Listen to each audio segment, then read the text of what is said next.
My name is Tracy Reeves, I'm Babs Hirschner. My name is Eric Hartley. and we are the SIF marketing team, or the Student Investment Fund.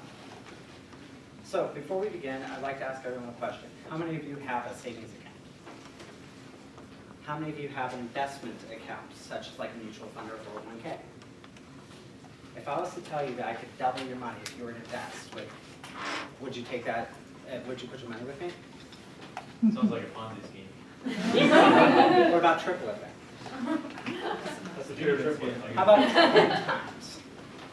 That's exactly what the Student Investment Fund did. From 1991, they started off with an initial endowment of $100,000 from the UAF Foundation.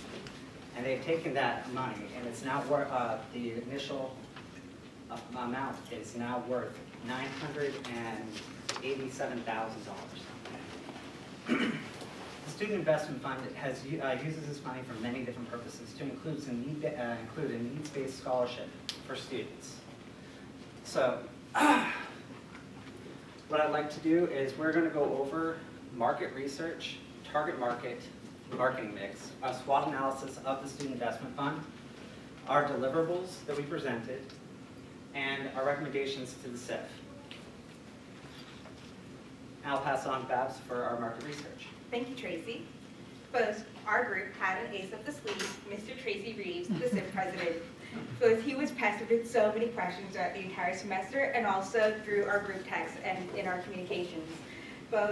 Also, a majority of our market research happened during the client interviews, where our ideas were questioned, tested, and approved by members of the SIF.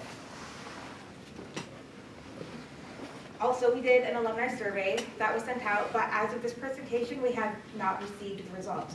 But upon receipt of the results, the newsletter that we have prepared can be adjusted to meet the needs and wants of the alumni. And we also did a little bit of research on the student organization, as well as all of the bulletins you see in Bunnell, and also on the first, third, and fourth floors. For those who don't know, you walk in on the second floor of Bunnell. After we conducted our market research, we identified the following target market and marketing mix for the Student Investment Fund. We identified the target market to be students that were looking for a return on their investment, but also upper division class members, people that would be at the level that can take the SIF. The product that we identified was that return on investment and the professional skills that the SIF trains you and provides for you. The price of the SIF is the time and effort and sanity that each student pours in every single week. And the place that the SIF chose to do its marketing was all mouth-to-mouth, student-to-student, or instructor-to-student, and the bulletin board outside of the classroom. Based on this targeting mix or target market and marketing mix, we came up with the following deliverables. A promotional video depicting the SIF that could easily be played in front of a classroom to let potential students know what the SIF was all about.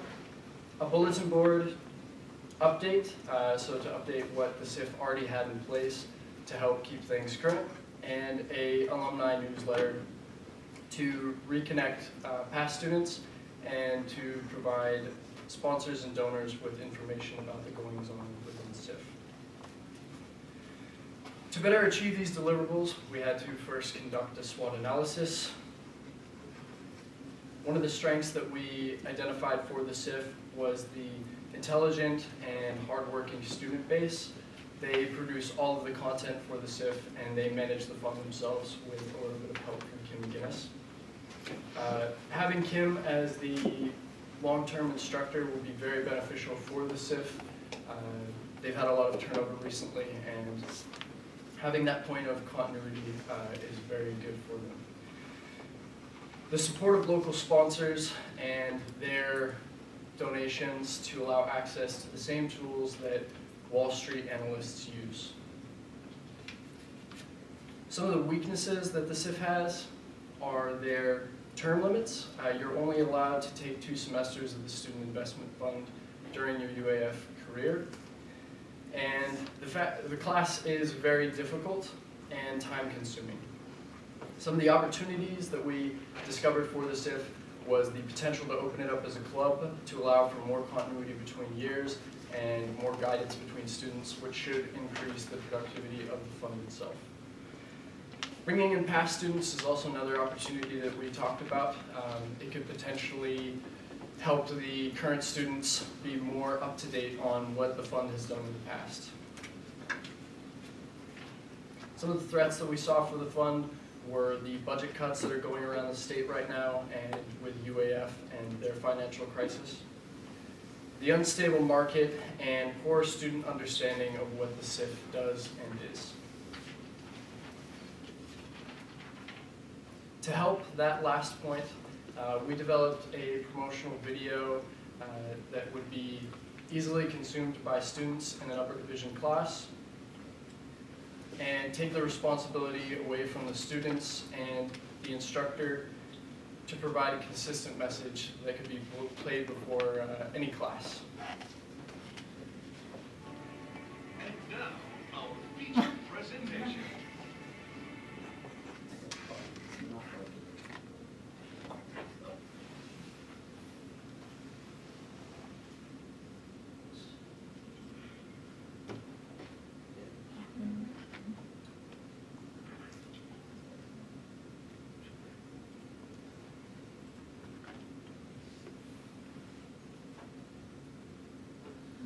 Well, if you're wondering what the Student Investment Fund is a fund that was created in 1991 with $100,000 of unrestricted donor money. And as the Chancellor decided to set aside to create a fund that students could use to actually invest money. So this is a fund that has grown since 1991 to today. It started with $100,000 and now there's a total of about $1.2 million in this fund that students every semester have been involved in making investment decisions. In a traditional class, we emphasize academic theory, and students are tested on that through exams, through papers. In the Student Investment Fund, it's really a practitioner's class. Students are given money to manage, and just like an asset manager would manage money in a real-world setting, they make investment decisions, and that's how they really test it. Student Investment Fund is a place where you can learn a lot about a very confusing industry. It also presents a lot of students with opportunities outside of the class. There's a lot of different student competitions that occur, and so you have opportunities to travel. You get a lot of different opportunities. It is kind of a combination class and club. It's expected that you'll be, involved in both the club aspect and the class aspect of the club class. From taking the Student Investment Fund class is being able to, one, interpret my financial statement, and you also learn the basics of accounting in the class, especially if you don't have an accounting or finance background. I also have a fashion blog, and I sometimes apply some of the ratios and things that I've learned from this class to my blog, so it's a skill I've actually taken from just an investment class to a fun project I'm working on. The Student Investment Fund is a great course for both finance majors and non-finance majors alike.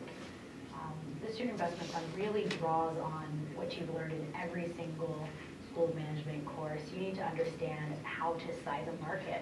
You need to understand the operations of a business to evaluate whether they can actually deliver on the financial promises they've made. So we speak in the language of finance and accounting, and you certainly have to learn a little bit of that to catch up and stay pace in the class. But it's a great course for anyone who just wants to work on their speaking skills or their critical thinking skills. I really love the class because seeing myself grow and blossom through the process, through the entire semester, is very rewarding. If a student was thinking about taking the Student Investment Fund class, one thing I would tell them is prepare to work hard, because this is something that you must stay on top of. You must monitor your portfolio. Things in the real world are changing on a daily basis, and if this is a sector or a stock that you're involved with, you're the one who's responsible for bringing that to the attention of the class. You will have real world experience managing money, which is a great thing in your life, no matter what occupation you choose to go into, but be prepared for hard work. And now Babs will tell you about the Bulletin Board.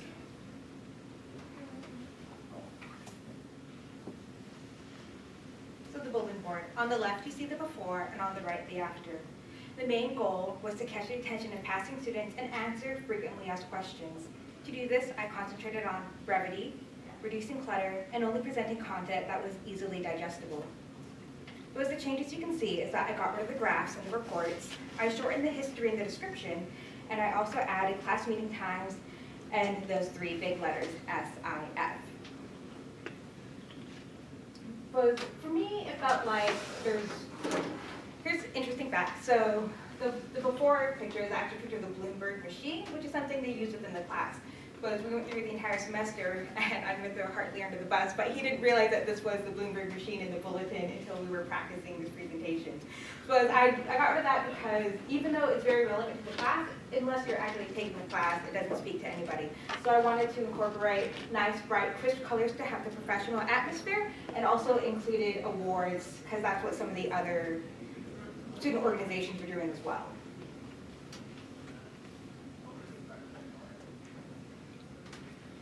Now Tracy will do the newsletter. For the newsletter, one of our major concerns was brevity. We wanted to make sure that we kept it within 2 to 4 pages because alumni are busy people, they're professionals. We want to make sure that they can take the information for what the SIF did, condense this information, I condensed this information down into quick snippets of what a year would look like for the SIF. And thanks to Kim McGinnis, we were able to get that information there. She helped provide a lot of the background, along with some of the information I already had, being the SIF president. What we looked to do, since some of the graphs were removed from the bulletin board, this was a perfect place to put those graphs. We put them here because the alumni care about what the performance looks like. They care about the return on the investments. Other aspects that we cared about was our stock pitches and the buy decisions and our divestments. So for the buy decisions, we highlighted each of the buy decisions made throughout the year. And then for our divestments, we highlighted why we made those divestments. And,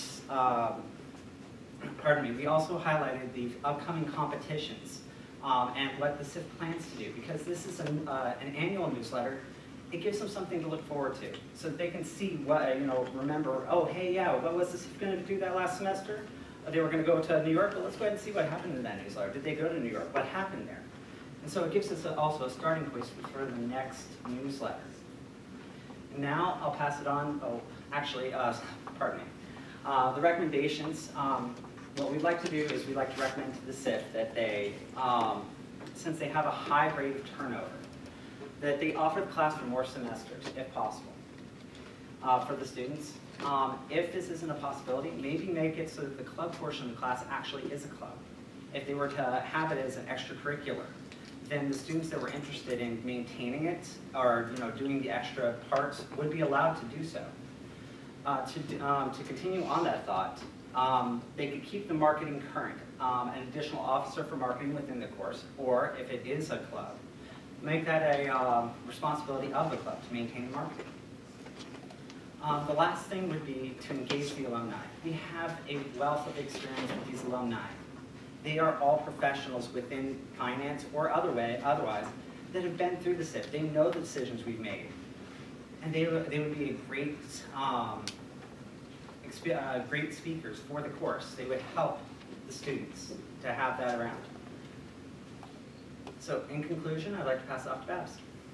So the SIF marketing team learned about the SIF curriculum, gathered information in the client interview, analyzed the market, identified with the target market, created a minimal upkeep plan that exemplifies the value that SIF adds to UAF and its community. Because at this time, I'd like to express gratitude to everyone that helped us along the way. But first of all, I'd like to thank my team members for their exemplary hard work throughout the entire semester. The University of Alaska Fairbanks, Tammy, our instructor, without whom we wouldn't be able to, without her support, wouldn't be as far as we are today. And also Palmy for putting together our video. She's absolutely great. And then all of these people listed who gave their time to the interview. Please join me in a round.